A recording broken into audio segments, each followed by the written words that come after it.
Good morning everyone. Today I will teach you chapter 7 of Hindi language gender, जिसे हिंदी में लिंग कहते हैं। तो सबसे पहले जानेंगे लिंग किसे कहते हैं। शब्द के जिस रूप से संज्ञा के स्त्री या पुरुष जाति के होने का पता चलता है उसे लिंग कहते हैं। फॉर एग्जाम्पल, माली पौधे लगा रहा है। यहाँ पर जो माली शब्द है उससे पता चल रहा है कि यह पुल्लिंग है, क्योंकि इस शब्द से हमें पुरुष जाति का बोध हो रहा है। सेकंड एग्जाम्पल है, धोबिन कपड़े धो रही है। यहाँ पर धोबिन शब्द से हमें पता चल रहा है स्त्रीलिंग का, क्योंकि यह हमें स्त्री जाति का बोध करा रहा है। दादा दादी बगीचे में घूम रहे हैं। यहाँ पर दादा शब्द जो है वह पुल्लिंग है, क्योंकि इस शब्द से हमें पुरुष जाति का बोध हो रहा है। और दादी शब्द स्त्रीलिंग है, क्योंकि यहाँ हमें दादी शब्द से स्त्री जाति का बोध हो रहा है। तो शब्द के जिस रूप से संज्ञा की स्त्री या पुरुष जाति के होने का पता चलता है उसे लिंग कहते हैं। आगे हम जानेंगे कि लिंग के कितने भेद होते हैं। लिंग के 2 भेद होते हैं, नंबर 1 पुल्लिंग, नंबर 2 स्त्रीलिंग। तो सबसे पहले जानेंगे कि पुल्लिंग किसे कहते हैं। जो शब्द पुरुष जाति का बोध करवाते हैं उन्हें पुल्लिंग कहते हैं। फॉर एग्जाम्पल, पुत्र, भाई, लड़का, पुरुष, हाथी आदि, ये शब्द हमें पुरुष जाति का बोध करा रहे हैं, इसलिए ये पुल्लिंग है। नंबर 2 स्त्रीलिंग। जो शब्द स्त्री जाति का बोध करवाते हैं उन्हें स्त्रीलिंग कहते हैं। फॉर एग्जाम्पल, लड़की, माता, बहन, हथिनी, स्त्री आदि, ये शब्द हमें स्त्री जाति का बोध करा रहे हैं, इसलिए ये स्त्रीलिंग है। अब लिंग को पहचानने के कुछ नियम होते हैं, वह कौन से हैं ये जानेंगे। क्रिया और विशेषण को देखकर हम लिंग की पहचान आसानी से कर सकते हैं।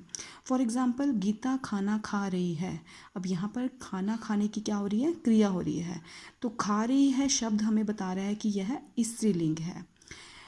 नेक्स्ट एग्जाम्पल है, लीची बहुत मीठी है। अब यहाँ पर लीची की क्या विशेषता है कि वह मीठी है, तो मीठी शब्द विशेषण हुआ।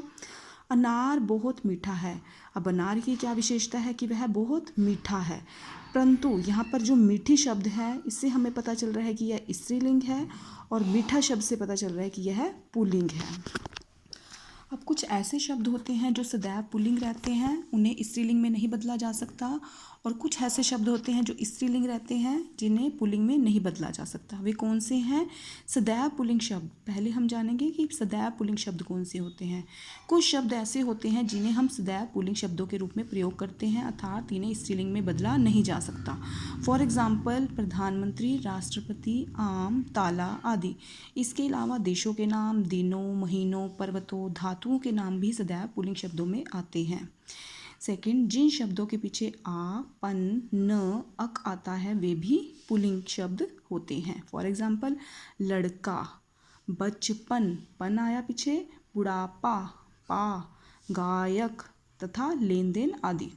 अब हम जानेंगे कि सदैव स्त्रीलिंग शब्द कौन से होते हैं। कुछ शब्द ऐसे होते हैं जिन्हें हम सदैव स्त्रीलिंग शब्दों के रूप में प्रयोग करते हैं, अर्थात उन्हें पुल्लिंग में नहीं बदला जा सकता। फॉर एग्जाम्पल, गर्मी, खुशी, गिलहरी, चाबी आदि।